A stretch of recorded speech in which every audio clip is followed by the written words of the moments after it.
will go high. Love, grace, humility will win. And then you tell everybody to go to hell. You think that's going to work for you, Coach White? Think that's going to work for you? The reality of the situation is none of that stuff will win if it's left up to you, Stephanie White. Because you're not handling it right. You playing right into their hands. Right into their hands. What happens when Stephen A. Smith stops analyzing the Indiana Fever and starts questioning Stephanie White's leadership directly?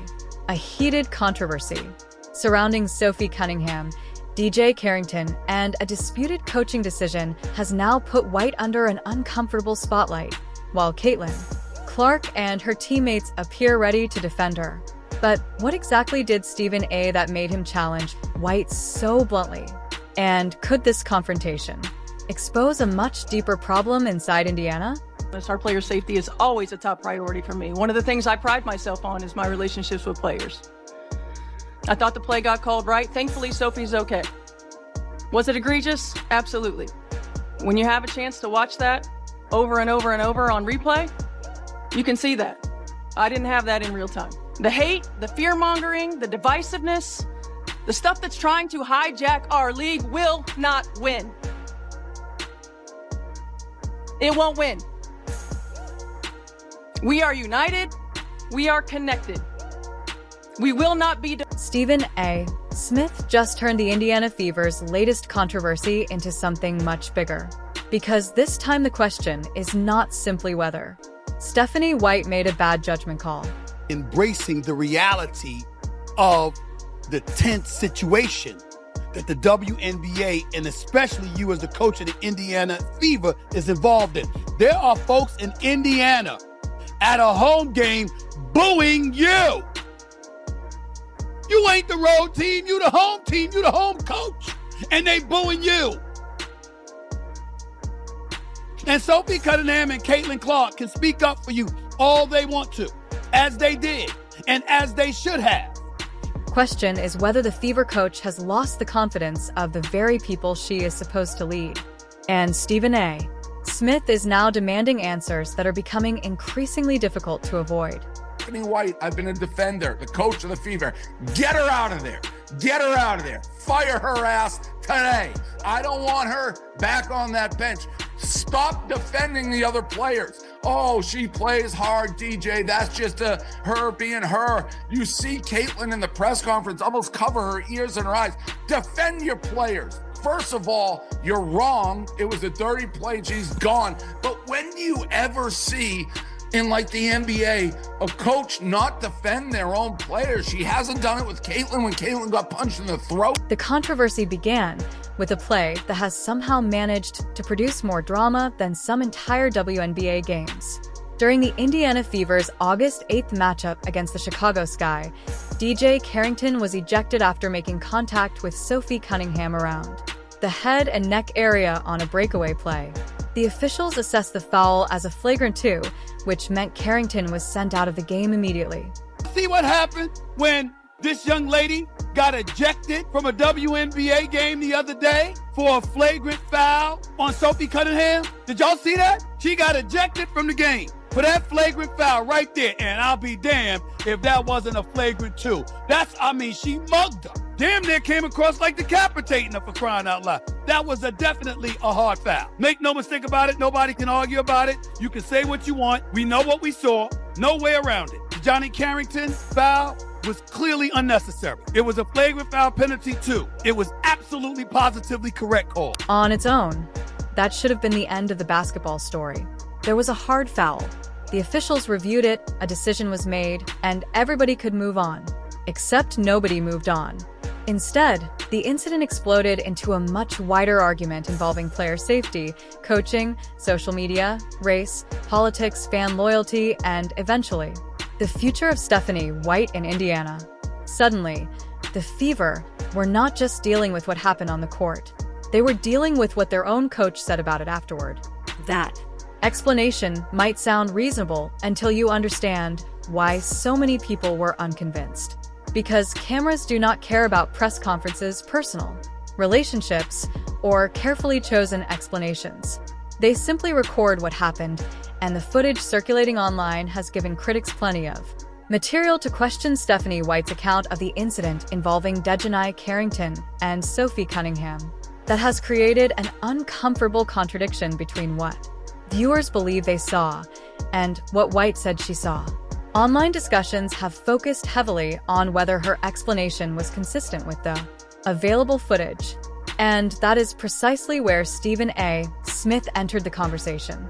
Rose that Stephanie is stuck in is she knows Dijonai is a good person, but now she's coaching people who are likely taking money from the Heritage Foundation, has a large MAGA racist fan base, and they didn't like that she defended Dijonai. Take personally any suggestions that I don't 100% always have my players back. Smith did not approach the issue as if it were merely a debate over whether a foul should have been upgraded from a common foul to a flagrant. Instead, he went after the larger leadership question. And that distinction is important because his criticism was directed at White's responsibility as the head coach of the Indiana Fever.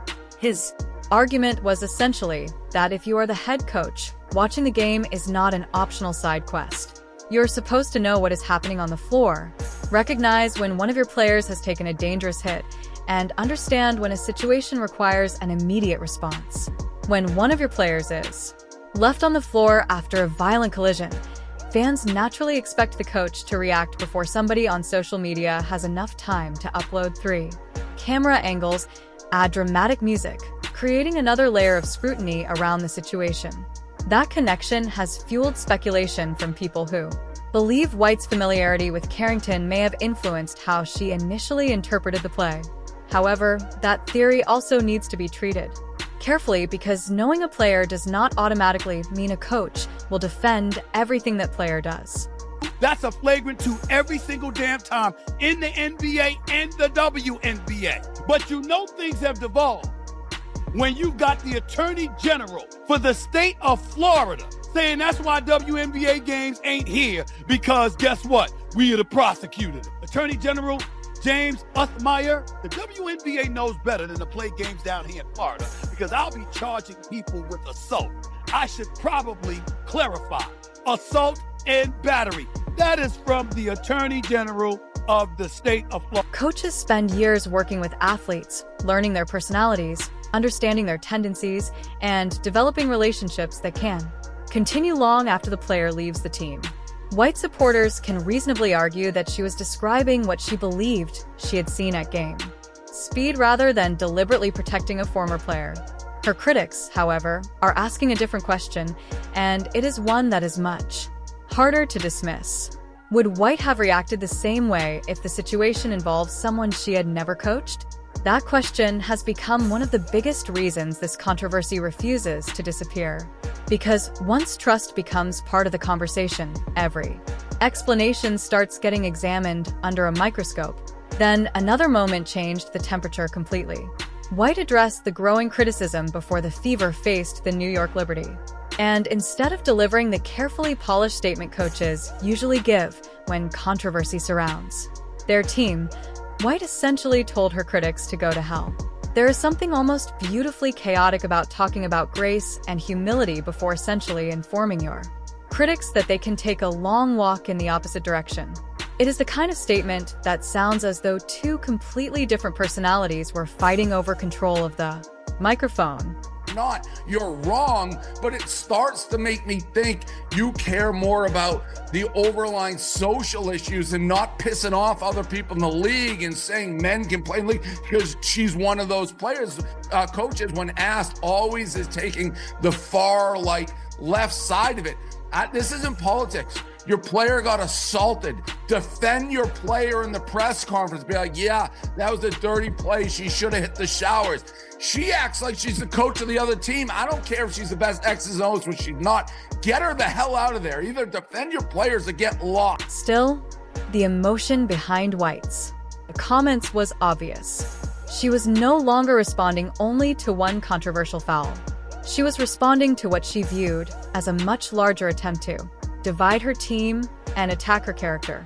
And to be fair, there is an argument worth acknowledging on White's side. Being a head coach in the WNBA is already demanding, But being the head coach of the Indiana Fever with Caitlin Clark at the center of one of the biggest stories in women's basketball brings an entirely different level of scrutiny. Every decision becomes content. Every substitution becomes content. Every facial expression becomes content. And apparently every controversial foul now receives enough analysis to qualify for its own congressional hearing. The Fever have become one of the league's biggest attractions, which means White is coaching under a microscope that very few coaches experience. However, Stephen A. Smith's argument is not necessarily about the standings. It is about leadership.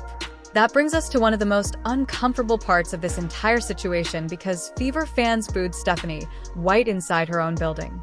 She is the dumbest coach I've ever seen. Love, grace, humility, integrity. And you can go to hell if you don't love, grace, and integrity who I want. She is the dumbest human being to ever coach a professional sport. I say love wins. I will always have their back, except you didn't with Alyssa Thomas, except you didn't with Dijonai Carrington, except you didn't going back, except you never have. Hell, you're so stupid you can't even tell us what a woman is. You can't even tell us the difference between a man. Think about how unusual that is. White was not walking into Chicago, New York, or Las Vegas as the opposing coach. She was walking into her own arena, surrounded by fans who were supposed to provide home court energy, and some of those same fans were booing her. Smith highlighted that exact point when he delivered his reality check, emphasizing that White was not the road team. She was the home team's coach. That is no longer ordinary criticism. That is a warning light. The situation became even more complicated because Caitlin Clark publicly defended White. Clark reportedly said the booing made her feel sick and made it clear that the players had their coaches back. She also indicated that the Fever were determined not to lose that game for White. That response matters because it creates two very different realities surrounding the same basketball team. Inside the locker room, White appears to have support. Outside the locker room, the criticism is getting louder. That is a brutal reality check because players supporting their coach is powerful, but it does not necessarily settle questions about coaching decisions. Had plenty of chances to come out with a statement like this and chose not to come out with a statement like this. But when she saw that her job was in jeopardy, after the Lieutenant Governor of Indiana came out with that statement, after she came out to say that she believed that the play between Dijonai Carrington and Sophie Cunningham wasn't intentional, when she came out with that statement and she saw how those fans reacted to her saying that, how the governor of Indiana came out saying how she spoke about that, now she wants to make a statement. Now she wants to try to flip her words and say that, oh, she didn't see video clips and see all this. Stand on business.